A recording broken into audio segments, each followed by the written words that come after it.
Arrest చేయడం జరిగింది ఈరోజు జర్నలిస్ట్ కాలనీలో అవును. అతని అవును. నివాసం వద్ద. అంటే ఎవరైతే అమరావతి రైతుల గురించి కావచ్చు, మహిళల గురించి కావచ్చు, చాలా తప్పుగా మాట్లాడారు. అందుకని అరెస్ట్ చేశారు. అతన్ని కృష్ణంరాజు గారిని కూడా అరెస్ట్ చేయబోతున్నారంటూ కూడా వస్తుంది. అవును. అసలేంటి అది ఆ కథ అంతా కూడా ఏంటి అసల? అంటే ఇది నేనైతే ఒక వ్యక్తి చేసిన వ్యాఖ్యలుగా చూడట్లేదు తేజ. ఇది ఒక వ్యవస్థ చేసిన వ్యాఖ్యలు ఇవి. వ్యక్తి చేసిన వ్యాఖ్యలంటే కృష్ణంరాజు చేసిన వ్యాఖ్యలుగానో, కొమ్మినేని శ్రీనివాసరావు సమర్థించిన వ్యాఖ్యలుగానో నేను చూడట్లా. ఇది సాక్షి యాజమాన్యం వైసీపీ చేయించిన వ్యాఖ్యలని నాకు అనిపిస్తుంది. ఒకసారి మనం పరిశీలిస్తే డిబేట్లో ఒక 2 రోజుల క్రితం డిబేట్లో మాట్లాడుకుంటూ అమరావతి సబ్జెక్ట్ వచ్చినప్పుడు అమరావతి దేవతల రాజధాని అని చంద్రబాబు చెబుతూ ఉంటాడు. కానీ దేవతల రాజధాని కాదు, అది వేశ్యల రాజధాని అన్నాడు కృష్ణరాజు.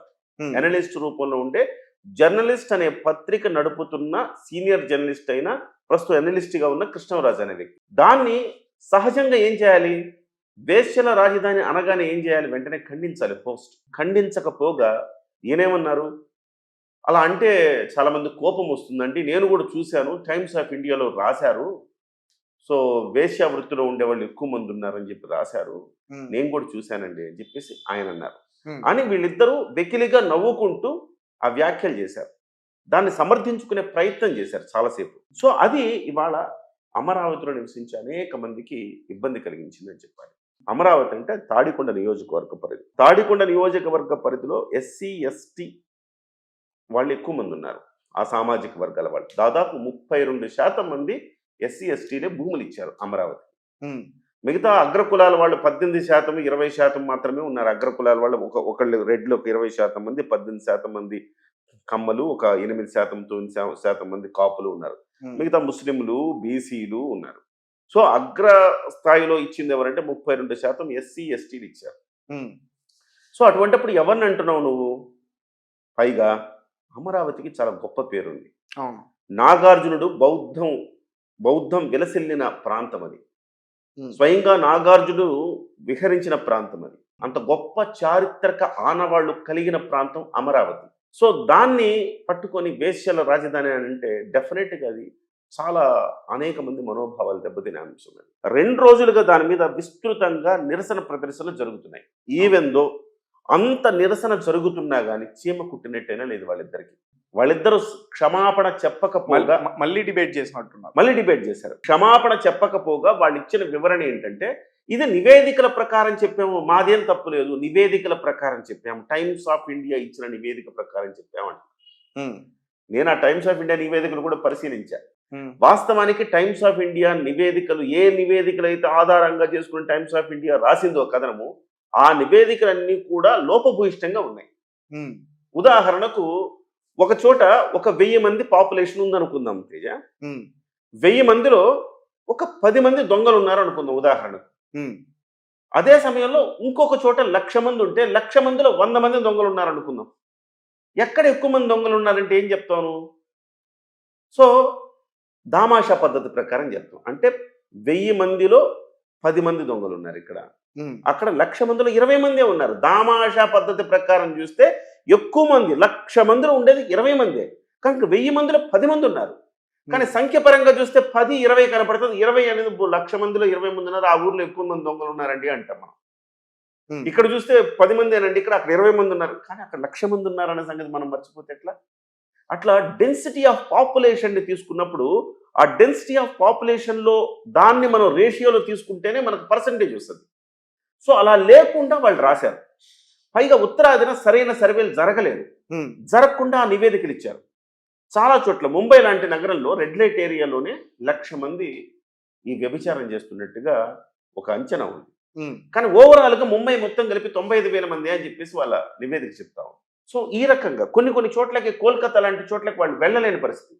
బీహార్, ఉత్తరప్రదేశ్ కనీసం వాళ్ళ ఆ వైపుకి వెళ్ళి కనీసం సర్వే కూడా చేయలేరు. అలాంటి ఒక భయానక పరిస్థితులు ఉంటాయి అక్కడ.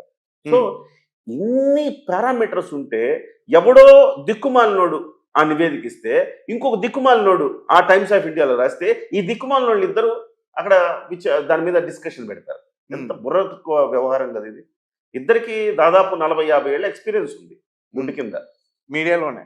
మీడియాలో మీడియాలో 40-50 ఏళ్ళ ఎక్స్పీరియన్స్ ఉన్న వాళ్ళు చేసే వ్యాఖ్యలు అనేవి అంటే ఎట్లా తయారైపోయిందంటే తేజ,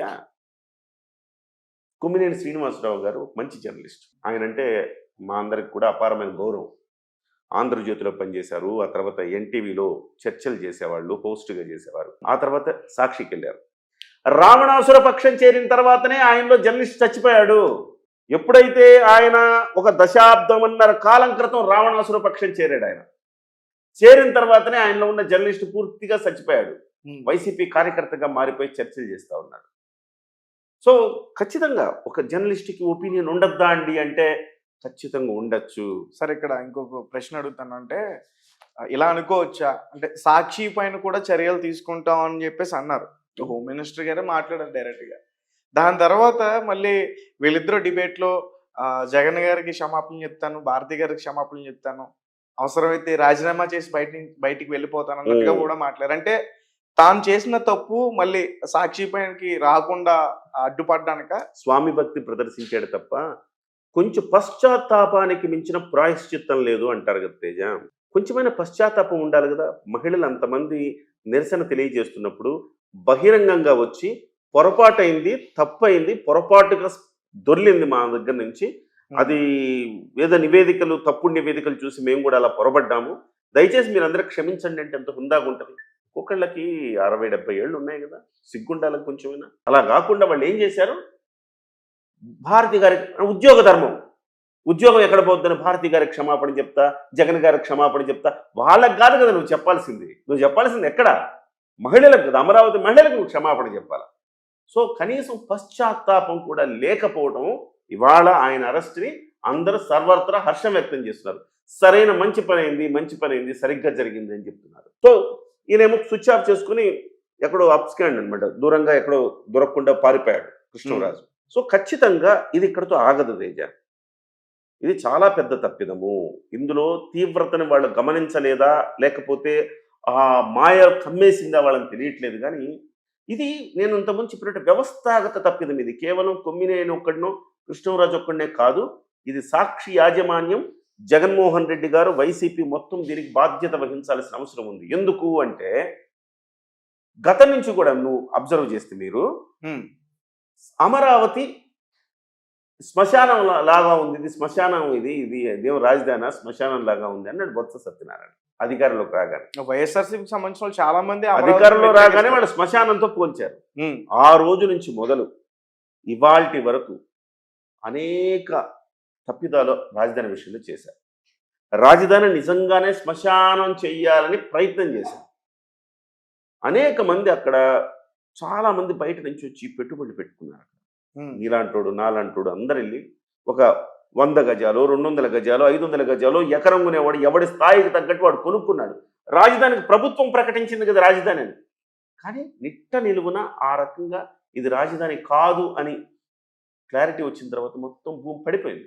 100 రూపాయలు కొన్నాడు 20 రూపాయలకు కూడా వాడికి అమ్ముడుపోయే పరిస్థితి లేదు. అనేక మంది ఆత్మహత్యలు చేసుకున్నారు. అనేక మంది పారిపోయి వేరే ప్రాంతాలకు వలసపోయారు. బతుకు జీవుడా అంటే ఇంత చేసిన పాపం ఊరికే పోతుందా? కర్మ ఫలం అనుభవించాల్సిందే. అందుకే ఇవాళ 11 వచ్చాయి. వైనాట్ 175 అన్న వ్యక్తులకి 11 ఎందుకు వచ్చినాయి? మీరు చంద్రబాబుకి మీకు వైరం ఉంటే చూసుకోండి, మీకు లేకపోతే పవన్ కళ్యాణ్కి వైరం ఉంటే చూసుకోండి. కానీ అన్యాయంగా అమరావతిని మీరు ఎక్కడైతే ఎడారిలా చేసేసారో, అనేక మంది ఇబ్బంది పెట్టారు, కొన్ని వేల మంది నాశనమయ్యారు. వాళ్ళందరి ఘోష తగిలి ఇవాళ జగన్మోహన్ రెడ్డికి 11 వచ్చినాయి. అయితే ఆ రోజు నుంచి జగన్మోహన్ రెడ్డికి ద్వేషం అమరావతి అంటే. ఆ రోజు నుంచి ఇవాళ వరకు అమరావతిగా కట్టేస్తాడు చంద్రబాబు నాయుడు, దాన్ని ఎట్లా అడ్డుకోవాలంటే దాన్ని డీఫేమ్ చెయ్యాలి అని ఒక కుట్రపూరితంగా జరిగింది. డీఫేమ్ ఎట్లా చేయాలి? అక్కడ వేశ్య రాజధాని, అది వేశ్యలు ఎక్కువ ఉంటారు, చివరికి ఎయిడ్స్ పేషెంట్లు కూడా ఎక్కువ ఉన్నారు. సో వాళ్ళ కోసం 150 బృందాలు పనిచేస్తున్నాయి. ఇవన్నీ చెప్పారు వాళ్ళు. అంటే ఏం చేయదలుచుకున్నారు? డీఫేమ్ చేయదలుచుకున్నారు. కన్న తల్లిని, ఉన్న ఊరిని అవమానించిన కూడా ఆవిడ మనిషే కాదు. ఇప్పుడు ఈ కృష్ణరాజు కూడా మనిషే కాదు. ఆ కృష్ణరాజు అనేవాడు అక్కడ ఉండేవాడే, అమరావతి చుట్టుపక్కల ఉండేవాడే. అమరావతి చుట్టుపక్కల వేశ్యావాటికలు ఉన్నాయన్నాడు. మరి వేశ్యావాటికల నుంచి వచ్చాడా ఈ కృష్ణరాజు? ఎంత దుర్మార్గమైన వ్యాఖ్యలు అవి. సో కన్న తల్లిని, ఉన్న ఊరిని నువ్వు ఆ రకంగా అవమానపరుస్తున్నావు అంటే నువ్వు అసలు సార్. మనిషివేనా? సార్ అంటే ఇప్పుడు అమరావతి రాజధాని గురించి మనం డిస్కస్ చేస్తున్నామా, అమరావతిలో ఉన్న మహిళల గురించి మనం డిస్కస్ చేస్తున్నామా? ఎందుకంటే ప్రజలకు అర్థం కావాలి. ఇప్పుడు డీఫేమ్ చేయడానికి ట్రై చేస్తున్నారని చెప్పేసి. నార్మల్గా ఇప్పుడు వీళ్ళిద్దరు మాట్లాడడం కాదు, ఇంతకు ముందు అక్కడ వర్షాలు ఎక్కువ రావడం వల్ల వరదలు వచ్చాయి. దాని తర్వాత కూడా కొన్ని అదే విమర్శలు అదే వచ్చాయి. అదే తేజ అంటే అలా విమర్శించే వాళ్ళందరికీ కూడా ఒక పాఠం చెప్పే ప్రయత్నమా? నేనంటే ఏమంటున్నానంటే ఉమ్. అమరావతి వర్షాలు వస్తాయి, మునిగిపోతది, అమరావతి వేస్ట్, అక్కడ రాజధాని కట్టలేరు, ఇలాంటివన్నీ అనేక ప్రచారాలు చేశారు. కానీ అవన్నీ కూడా ఏది కూడా నిరూపితం కాలేదు. వర్షాలు వచ్చినాయి, వరదలు వచ్చినాయి. కానీ అమరావతి బాగానే ఉంది కదా, ఇటువైపు